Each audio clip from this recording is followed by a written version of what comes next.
ఆవిడ పాదములు పట్టుకుంటే ఆవిడ అనుగ్రహిస్తుంది. ఆవిడ పాదాలు పట్టుకోవడం అంత తేలిక లోకంలో ఇంకొకటి లేదు. ఎందుకని ఆవిడే ఎదురు చూస్తుంటుంది, ఎవడైనా వస్తాడా నమస్కారం అంటాడా అని చూస్తుంటుంది. సంతోషతరంగితస్య కామాక్షి, పరమ సంతోషంతో చెయ్యాలి. మనస్సు పొంగు రావాలి పూజ చేస్తుంటే.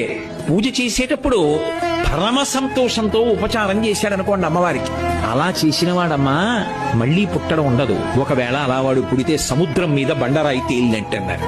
అమ్మా అనొక్కసారి పిలిచి నమస్కారం చేస్తే చాలు, వెంటనే నేనున్నాను రా బిడ్డా అని అమ్మవారు కాపాడుతుంది. ఆవిడ పాదములు పట్టుకుంటే ఆవిడ అనుగ్రహిస్తుంది.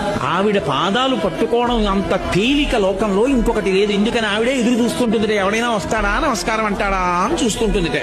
సంతోషతరంగితస్య కామాక్షి, పరమ సంతోషంతో చెయ్యాలి. మనస్సు పొంగు రావాలి పూజ చేస్తుంటే.